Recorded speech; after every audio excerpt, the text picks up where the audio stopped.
Сәлем достар, бүгін сіздермен бірге үй жағдайында осындай жұмсақ болып пісетін, дәмі өте дәмді болып шығатын және оп-оңай дайындалатын булочканың рецептімен бөлісемін. Ол үшін менің видеомды соңына дейін көріңіздер. Ең алдымен қамырын дайындаймыз. Жылы су, ашытқы, тұз үшеуін салып, жақсылап бір араластырып аламыз. Одан кейін үстіне қантымызды саламыз, жұмыртқамызды, шемішке майымызды және сары майымызды салып, жақсылап венчиктің көмегімен бір араластырып аламыз. Керек заттардың барлығын құрамын мен видеоның астына жазып кететін боламын. Одан кейін ұнымызды салып отырып, жақсылап бірінші венчиктің көмегімен, одан кейін қолымызбен жақсылап әдемілеп қамыр илейтін боламыз.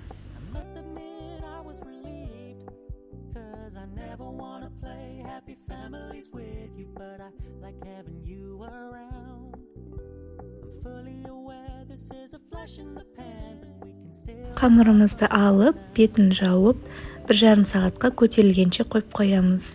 Көтерілген қамырымызды алып, одан кейін осылайынан мен құсап өлшеп алсаңыздар болады. Бірінші қамырдың өзін өлшеп алдым. Одан кейін оны есептеп 9 бөлікке бірдей қылып бөліп алдым.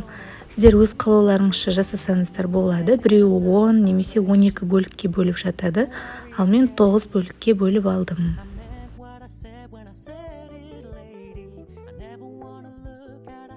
Бөліп алған қамырларымызды алып, осылай видеодағыдай булочканың формасын жасап, 5-10 минутқа тындырып қоямыз. Тынып болған қамырларымызды алып, жақсылап, әдемілеп видеодағыдай қылып жаятын боламыз. Мұқият қараңыздар, әдейі сіздерге анық көрсін деп видеоны жақынырақ көрсетілді. Салмасына неше түрлі зат салсаңыздар болады. Мен вареный сгущенка салдым. Сіздер нутелла салсаңыздар да болады, немесе варенье, қалаған начинкаңызды сала берсеңіз болады. Одан кейін осылайынан барлық шетін жақсылап жауып шығамыз. Видеода анық көрсетіліп тұр. Одан кейін осындай роликтің көмегімен немесе пышақтың көмегімен осылайынан тілімде жасап шығамыз да видеодағыдай орайтын боламыз.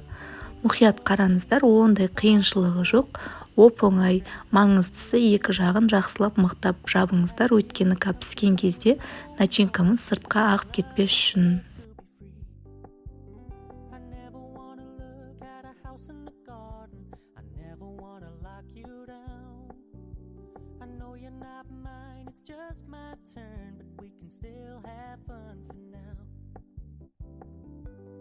Дайын болған булочкамыздың үстіне бір жұмыртқаны алып, жақсылап жағып шығатын боламыз.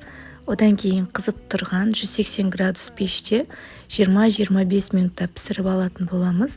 Әркімнің пеші әртүрлі, өзіңіздің пешіңіздің градусына қарай пісірсеңіз болады.